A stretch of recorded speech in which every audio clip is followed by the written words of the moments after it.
Welcome, everyone, and hello, I'm Pat, Hi, I'm Jesse. and you are diving into another deep dive with us. Yeah, great to be here. Today, we're tackling a topic that's often really subtle, sometimes almost invisible, but it carries these profound impacts. Childhood emotional neglect, or CEN. Mm-hmm. We've got a stack of fascinating sources, Mm-hmm. everything from clinical psychology articles and research papers to some really deeply personal stories shared online. Yeah, those personal stories are powerful. Our mission today really is to uncover the hidden effects of CEN, understand how it subtly shapes us, and maybe explore some clear pathways to healing. Exactly. It's about recognizing what might have been missing in your past and how that continues to impact your adult life, maybe without you even fully realizing it. Right. So let's unpack this. Let's dive into the material you shared with us and explore these often unseen dynamics. When I first hear neglect, my mind often jumps to something really obvious, Yeah, physical stuff usually. right? Like not having enough food or a safe home. But our sources suggest CEN is much more insidious. To really get it, we need to understand its subtle nature first. What is it, really? That's a really crucial distinction to make. So this Psychology Today article, it defines childhood emotional neglect as happening when parents fail to respond to your emotions enough as they raise you. Enough. That's key. Right. What's key here, like you said, is that it's less about what parents did to a child, an act of harm, Mm. and much more about what they didn't do. Mm. It's a deficit, an absence. It's the emotional support, the validation, maybe the guidance that was Yeah. just missing. So it's not always active harm, but a passive omission. Yeah. And that passive nature, I imagine, that's what makes it so hard for people to even identify it in their own lives, because there's no clear smoking gun of it. Exactly, you nailed it. The source points out this key difference between CEN and emotional invalidation. Emotional invalidation is active. It's when your feelings are directly put down or criticized, like being told, you're too emotional, or stop being such a baby. Correct messages. Right. But pure emotional neglect, it's often passive, it's subtle, it's hard to recall specific moments, and it can leave you doubting your own experiences later on because there isn't that clear event to point to. You just feel sort of an emptiness, like something was That missing. makes so much sense. If no one ever did anything explicitly bad, but things were just absent, Yeah. it's incredibly difficult to put your finger on, even for yourself. Can you give us some examples of those subtle passive moments? Yeah, sure. Think about families where conversations are always superficial. Hmm. Deeper topics or feelings just get consistently sidestepped, or families that go to great lengths to avoid any discomfort and conflict, just sweeping things under the rug. Avoidance. Total avoidance. Another common one is when a child expresses anger, maybe frustration, and instead of getting guidance on how to handle that feeling, the parents just express disappointment, which effectively just shuts the feeling down. Or maybe a kid dealing with bullies at school, but they just know instinctively that telling their parents wouldn't help, or that their parents wouldn't know how to react. So the child learns. Implicitly, yeah. They Uh-huh. learn their feelings are either too much trouble, or maybe they just don't matter enough to be really seen and addressed. Okay, this brings up a really important question. It came up in a lot of the personal stories you shared, especially from those Reddit threads. Mm-hmm. Can genuinely loving parents still be emotionally neglectful? Because for many, that feels like a huge contradiction. It's a question that comes up all the time, and the answer, based on our sources, is a definite yes. That Reddit thread, can emotional, neglectful parents also be loving parents? It shows this paradox really clearly. Yeah. So many people shared stories about parents who provided everything physically, food, shelter, hobbies, gifts, you name it, but were still emotionally absent or just didn't have the skills for emotional connection. I remember one comment that really stuck with me. Someone said their parents never yelled at me or punished me, and they could always come to them when I needed things, but never for comfort. Wow. That just perfectly captures the invisible nature of it. Yeah. Like a vital nutrient was just missing from their emotional diet. Exactly. And another Reddit user put so powerfully, they said, it's so bizarre to be genuinely loved but not genuinely seen. Gosh, yeah. And this reflects that parents might be neglectful because of their own lack of emotional skills or maybe their own unresolved trauma. It's often not out of malice or a lack of love. They might be doing the absolute best they knew how. But it still wasn't enough. It just wasn't enough for that child's emotional development to really thrive. Okay, so this leads us to the impact. The profound impact of this subtle neglect. Connecting those personal stories, like that feeling of raggedy, underfed patternedness inside. Yeah, that quote is something. Even if you lived in a nice house, were well-behaved, that inner emptiness. Hmm.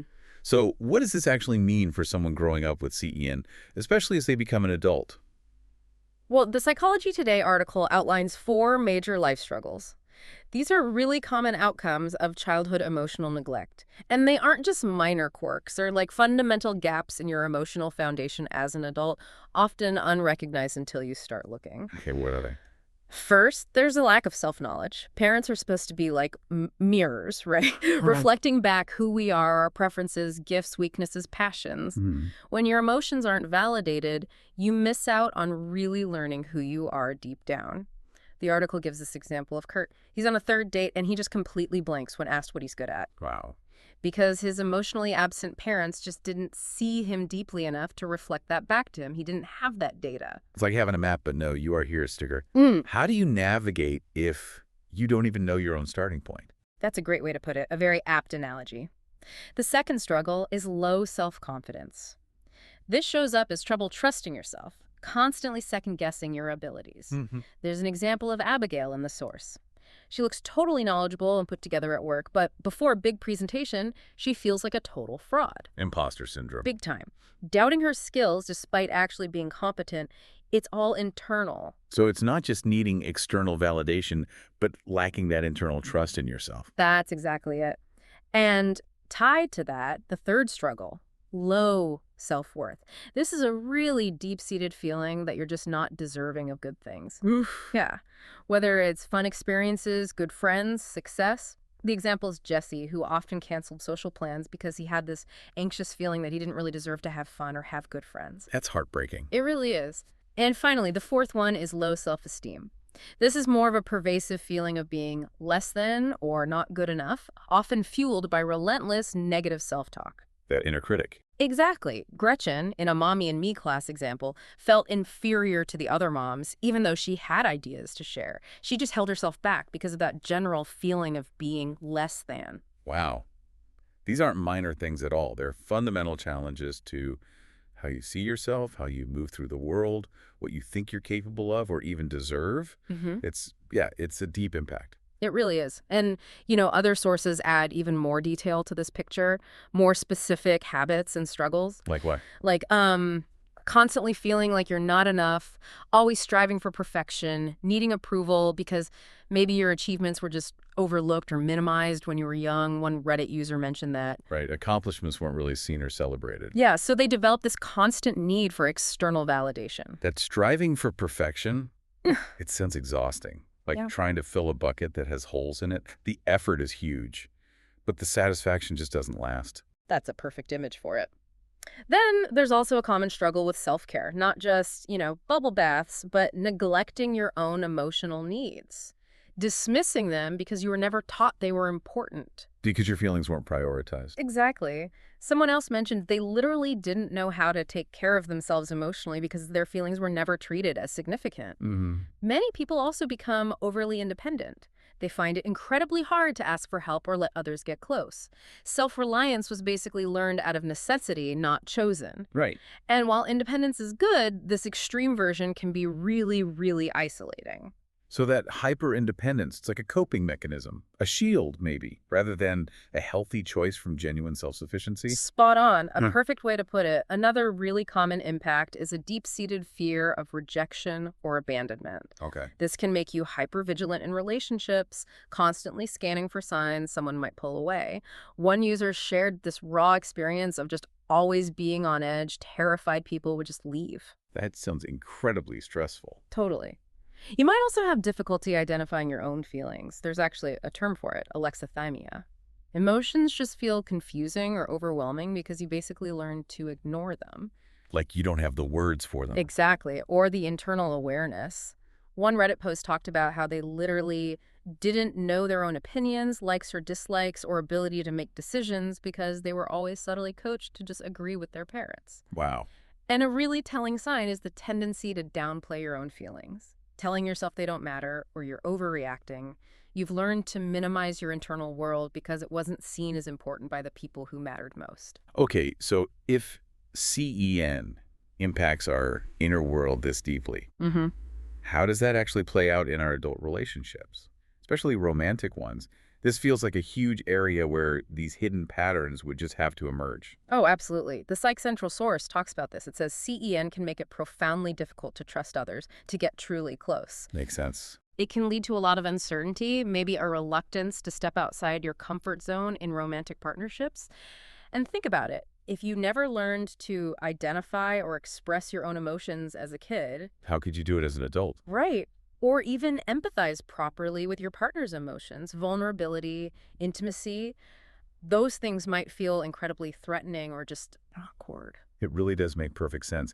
If you weren't taught to recognize and name emotions in yourself, how could you possibly recognize them well in others, let alone respond in a meaningful, authentic way? It's like being asked to speak a language you only half learned. That's a great analogy. And the IJP research paper connects this directly to attachment styles. Oh, okay. Attachment theory. Yeah, which is a fascinating field.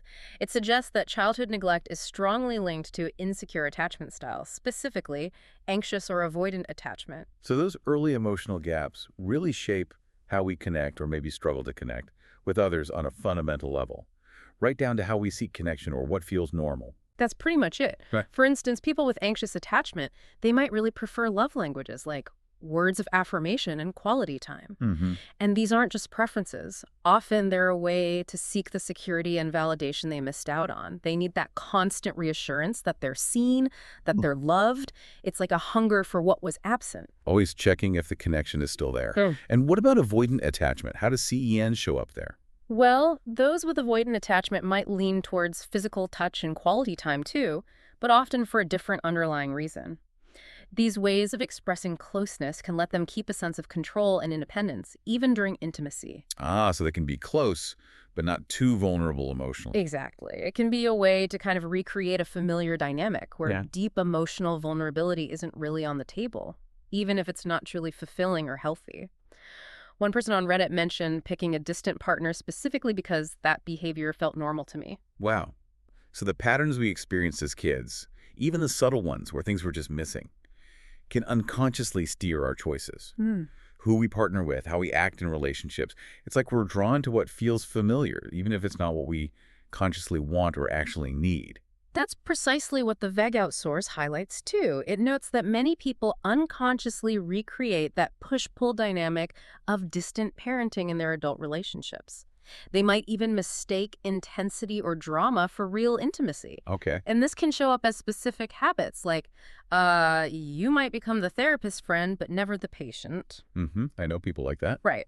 You listen eagerly to everyone else's problems for hours, feel needed, but then you clam up completely when someone asks about your struggles. It makes you feel useful, but kind of invisible to yourself. Yeah. Or you might find yourself overachieving as proof of worth, constantly chasing external validation through accomplishments, promotions, marathons, whatever, because that's where you learned your value might lie. Your achievements become your main way of communicating worth. Good. There's also that tendency to tiptoe around conflict, avoiding vulnerable conversations because disagreement felt terrifying or like rejection was imminent as a child. You aim for peace at any price. Even if the price is your own needs. Exactly. And this one's really telling.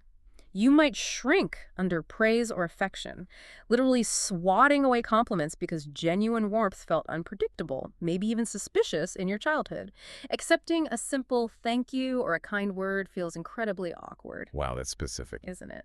And finally, treating self-care as an afterthought, prioritizing deadlines or other people's needs way above basic self-maintenance because your own emotional needs were just sidelined so early on. It really does shape the whole fabric of your daily life. This all sounds incredibly challenging. And I imagine for many listening, it might be deeply resonant, maybe explaining things they couldn't quite put their finger on. It paints a picture of missing these foundational emotional pieces.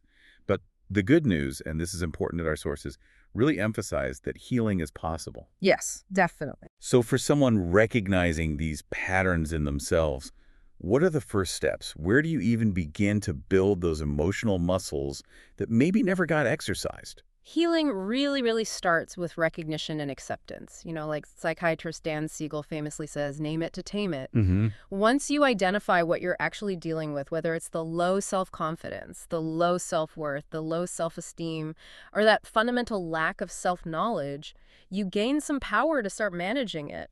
The Lighthouse Counseling article and so many personal stories, they all emphasize this awareness as the absolute crucial first step. It's about acknowledging that empty space, that raggedy, underfed tatteredness inside, like that user said. Instead of ignoring it. Right, instead of trying to ignore it or push it away, acknowledging it is key. Okay, so recognition is step one, naming it. What are some practical strategies then? Things someone can actually start doing to address this, to begin filling in those missing pieces? Well, a lot of the strategies focus on reconnecting with and validating your own emotions, the very things that were walled off or ignored back then. Okay. So first, accept that your emotions are blocked, but they're still present. Your childhood brain did a good job protecting you by walling them off, but they didn't just vanish. They're like a river that got diverted underground. So flowing somewhere. Exactly. Mm. Accepting they exist is the first step to learning how to actually listen to them again. Okay. Then, actively pay attention to your feelings. The source calls this the single most powerful thing you can do to cope with CEN. It's basically doing the opposite of what you learned. Right. It's about honoring your feelings, trying to reach for the richness, color, and connection that's on the other side of that emotional wall. This could be super simple, like just checking in with yourself a few times a day. Hey, what am I feeling right now? What's this sensation in my chest? It sounds like rebuilding a language you never fully learned. Starting with the basic vocabulary of your own inner world. That's a perfect way to describe it, yeah. Yeah. Another step is to practice sitting with negative feelings. This builds tolerance. It puts you back in control. Instead of running from them. Exactly. Yeah. It's an early building block for developing better emotion skills. Instead of pushing discomfort away or distracting yourself instantly, you learn to just observe it, understanding that it won't actually overwhelm you, that feelings pass. Okay. Also, keep an ongoing list of your likes and dislikes. This sounds small, but it's profoundly important. It builds self-knowledge. Defining yourself. Yes. What foods do you genuinely enjoy? What music? What hobbies actually bring you joy, not just fill time? This helps you define you, and then you can start making choices that actually make you happier. That makes sense. And crucially, develop and practice self-compassion. If you grew up with CEN, you're probably way kinder to others than you are to yourself. Mm-hmm. Very likely. So, try to treat yourself with the same kindness and understanding you'd show a dear friend. Accept that you'll make mistakes, that healing isn't linear, and try not to be harsher on yourself than you would be on someone you really care about. That's huge. We often internalize that harshness or absence we experience, right? Mm-hmm. Turning it inward. This sounds like actively reparenting ourselves with kindness. It absolutely is. That's a great term for it. Another important one is to become aware of anger.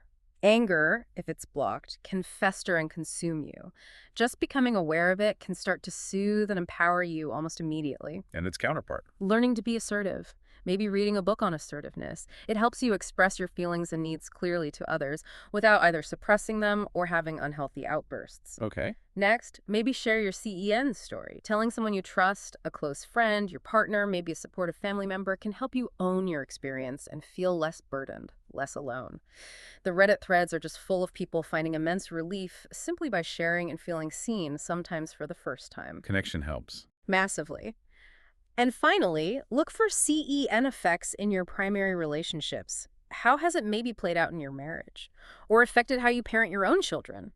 Recognizing how CEN has influenced these key relationships opens the door to healing those relationships too, and maybe breaking cycles for the next generation. Right, preventing it from continuing. And beyond these self-guided steps, what about professional help? Because for many, this stuff runs deep.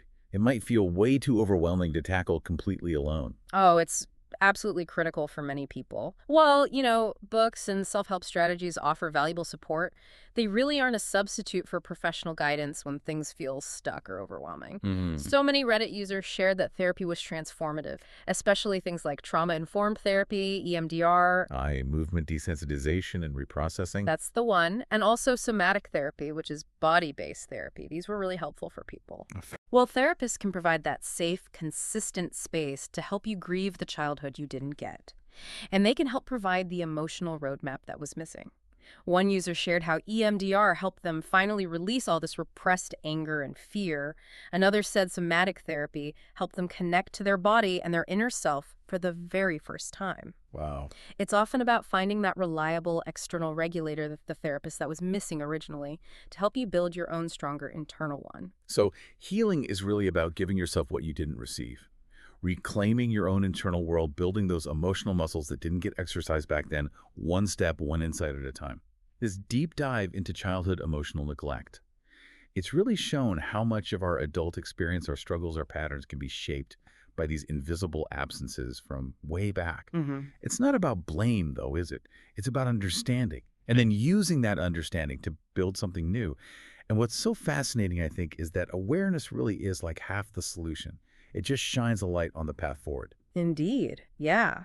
By tuning into your emotions, paying attention to yourself, really understanding these patterns, you start laying the groundwork for a more confident, worthy, and self-aware you. The you were meant to be. Exactly. The you were always meant to be. It's like a journey of self-authorship, you know? Writing new chapters with compassion, with your own voice finally at the center, filling in those empty spaces. And that's definitely something worth exploring further. I mean, think about it. If we can get better at understanding how these subtle emotional dynamics impact us, maybe we can empower ourselves and future generations to build even deeper, more emotionally connected relationships. Really break those cycles for good. Imagine a world where everyone felt truly deeply seen. That's a powerful thought. Thank you for joining us on this really important deep dive. Yeah, thank you for listening. We really hope you found this helpful. If you did, maybe share this deep dive with someone else who might benefit. Leave us a comment, let us know your thoughts, and definitely come back for our next exploration. Goodbye, everyone. Take care.